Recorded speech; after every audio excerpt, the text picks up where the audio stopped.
Saulelė vėl atkopdama būdino svietą ir žiemos šaltos trusus, pargriaudama juokiais, juokiais, juokiais, juokiais.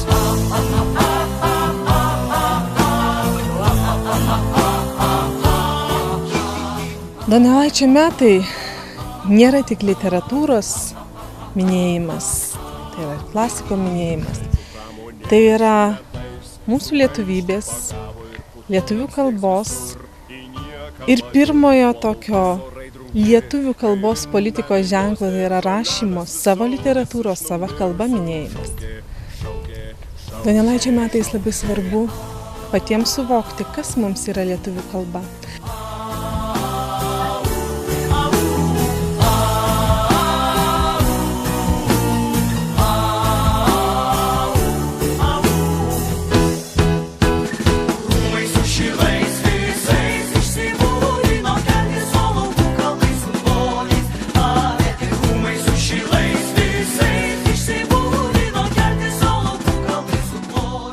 Ir kalbėjimas apie mokyklą per Donelaičio metus yra labai svarbus, nes pirmiausia valstybinės kalbos politika pradedama kurti ir diegti mokykloje.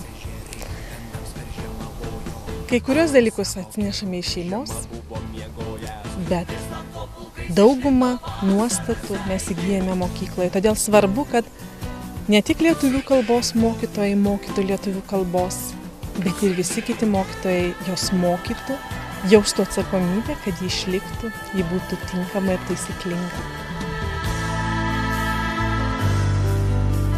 Žiurkės su šeškais iš šalto pašalio traukė, varnos ir varnai su šarkoms irgi pelėdoms.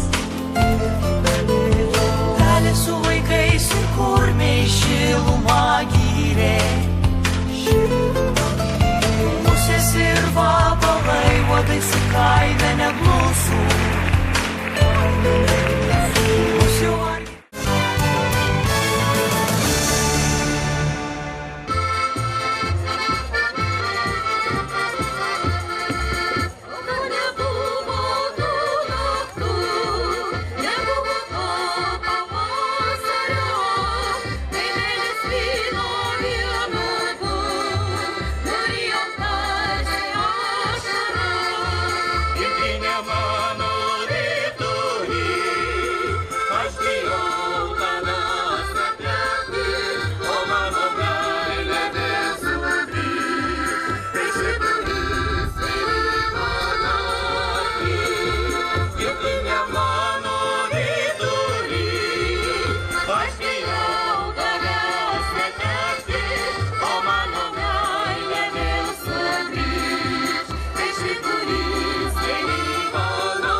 Ir šiandien Radviliškio mieste pradedam, ar įpusėjom jau, sakykime, su tarptautiniu projektu, kuris surištas su tuo, kad populiarinti amatus, juos išviešinti ir rasti naujų rinkų, rasti naujų kontaktų, kad mūsų amatininkai dirbdami namuose, kurie dar iš to nepragyvena, kad rastų savo galimybės plačiau parduoti savo prekes ir gaminius ir kad tiesiog iš to galėtų išgyventi.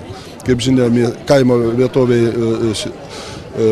darbo vietų skaičius mažėja, tai sakykime, kaime gyvenantis žmogus galėtų rasti savo kažkokį tai mielą užsiėmimą, kuris jį išmaitintų. Tai šito projekto tokia esmė. Ir kartu su Raseinių vietos veiklos grupe ir suradom partnerius Kozinėso rajone Lenkijoje, parengėm bendrą projektą ir dabar tuos mūsų amatininkus vežam, rodom, demonstruojam, pristatom, organizuojam muges, įkursim internetinę parduotuvę, kurioje amatininkai pristato savo gaminius ir prekes, internetiniai parduotuvėje, sakykime, suteiksim galimybę elektroniniu būdu pirkti, parduoti tas prekes ir tai bus, kaip sakyti, naujos galimybės verslininkui ar kaimo amatininkui rasti savo rinkų. Kaip žinia, turbūt pagaminti tai yra viena, o parduoti arba mokėti parduoti kitą. Ir ypatingai mes norim, kad tai šitas projektas pasiektų moteris, kurios gyvena kaime, kurios augina vaikus, kurios migracija ar važinėjimas, sakykime, po turgavietės, po turgus jom komplikuotas ar sudėtingesnis. Tai galėtų būti, tas segmentas galėtų būti ir neįgalūs žmonės, kurie, kaip sakyti, turi judėjimo negalią, kurie tikrai tas dalykas. Tai galvojam, kad šitas projektas turi apjungti labai platų spektrą kaimo gyventojų ir tas spektras turėtų, kaip sakyti, rasti savo rinką ar rasti darbo savo rinką ir tuo pačiu, kaip sakyti, realizuoti save ir gauti iš to pajamų pragyvenimą. Kiek šiandien šalių, ar galima taip sakyti? Tai čia mes esam 3 partneriai. Radviliškių vietos veiklos grupė yra projektų koordinatorius ir turim partnerius Raseinių vietos veiklos grupę ir Kozinėsvo rajono Lenkijoje vietos veiklos grupę. Tai mes šitos 3 rajonus amatininkus apjungiam, supažindinam. Mūsų tikslas, kad jie kontaktuotų tiesiogiai, be jokių, kaip sakyti, valdžios įsikišimo ar kokių institucijų dalyvavimo. Tiesiog Lenkas, kuris gamina mėsos gaminius, gal jis nori Lietuvoje parduoti jo tos gaminius ir jis čia suras savo kontaktą. Ar, sakykime, kažkokias drožėjas, sakykime, gal jisai gamina specifinius dalykus, kurie, sakykime, tinka religiniam bendruomenėm. Šitas pristatys, jisai bus viešas, matomas ir mūsų žmonėm galbūt ir patiks. Tai va tokie kontaktai, man atrodo, yra svarbiausia. O tai turbūt esmė tai, kad šitie kontaktai bus vieši internetiniai parduotuviai ir gamintojas galės juos gaminti, atnaujinti, įdėti, keisti kainas, pats valdys savo puslapį internetinės parduotuvės ir pats tiesiogiai dėrėsi su jo pirkėju ir spręs apie to prekės išsiuntimo būdus ar pardavimo būdus ir visą kitą. Žodžiu, čia bus labai toks šiuolaikiškas, mobilus amatų pristatymas ir pardavimas produkcijos.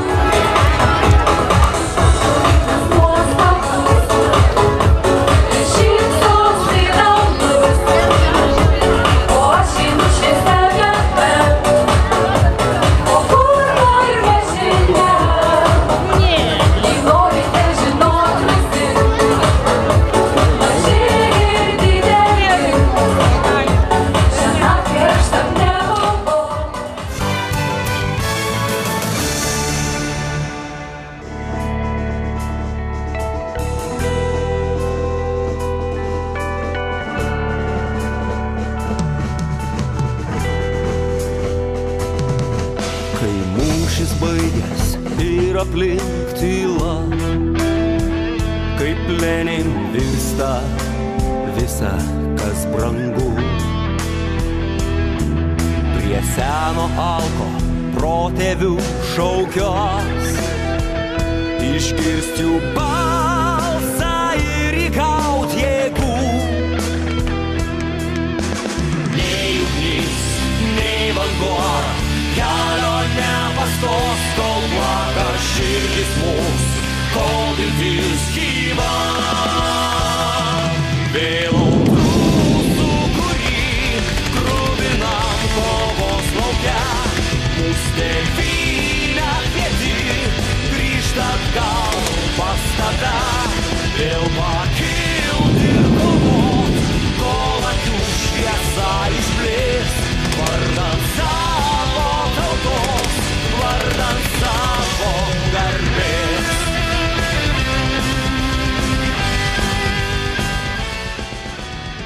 Turbūt reiktų pasakyti, kad tai neeilinė diena Radviliškyje ir manau, kad ta diena svarbi ne vien mūsų rajonui, Radviliškio miestui, bet tai diena svarbi ir visai Respublikai. Šiandien 95 metai, kai Lietuvos kariuomenės savanoriai nugalėjo bermontininkus ir tai yra tikrai didelis žingsnis mūsų laisvės, mūsų nepriklausomybės siekiui. Manau, kad būtų gerai, kad ir šiandien ir žygio dalyviai, ir žiūrovai šitų idėjų ir tų minčių išsakytų dalį įsidėtų savo į širdį ir taip stiprintų savo istoriją ir Lietuvos nepriklausomybę.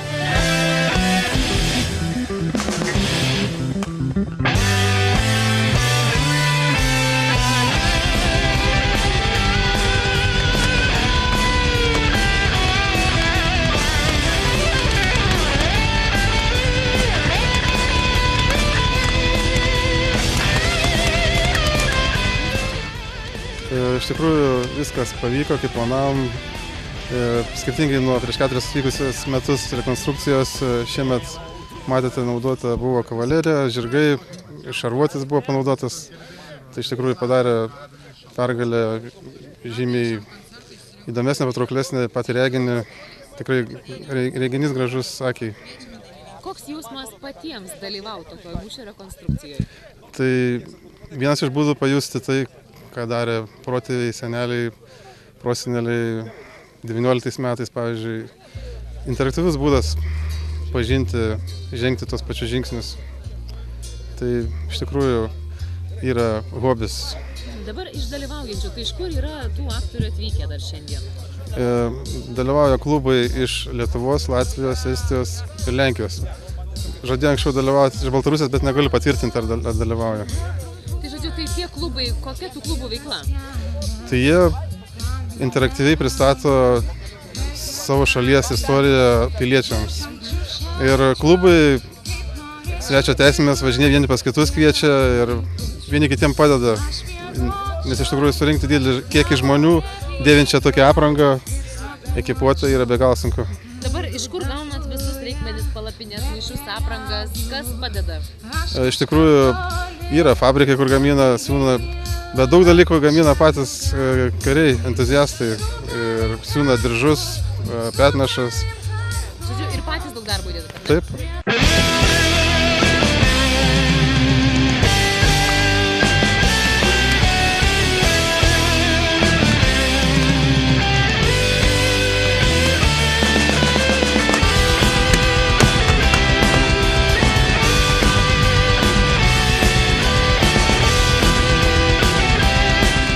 Na tai koks įspūdis? Jūs tai galite. Pritrenkiantis, iš ties labai gražu ir džiaugiuosi, kad ir tiek žiūrovų susirinko ir kad nepamirštam, yra jau 95 metai mūsų tautos, tikrai vienas svarbiausių mūšių, pergalė prieš bermontininkus.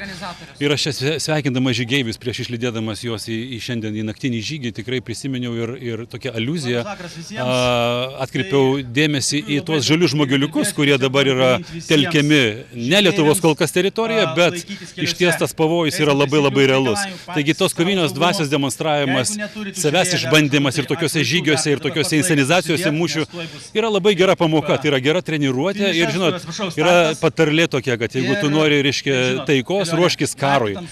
Taigi mes turime būti budrus, turime būti pasirengę atremti bet kokią provokaciją ir tikrai parodyti priešui, koks jis bebūtų, kas jis bebūtų, kad čia mes esame mūsų žemės šeimininkai. Na, o Radviliškis man yra gimtasis miestas ir aš didžiuojuosi tikrai, kad Radviliškyje būtent įvyko tas mūšis, kuris apsprendė Lietuvos likimą.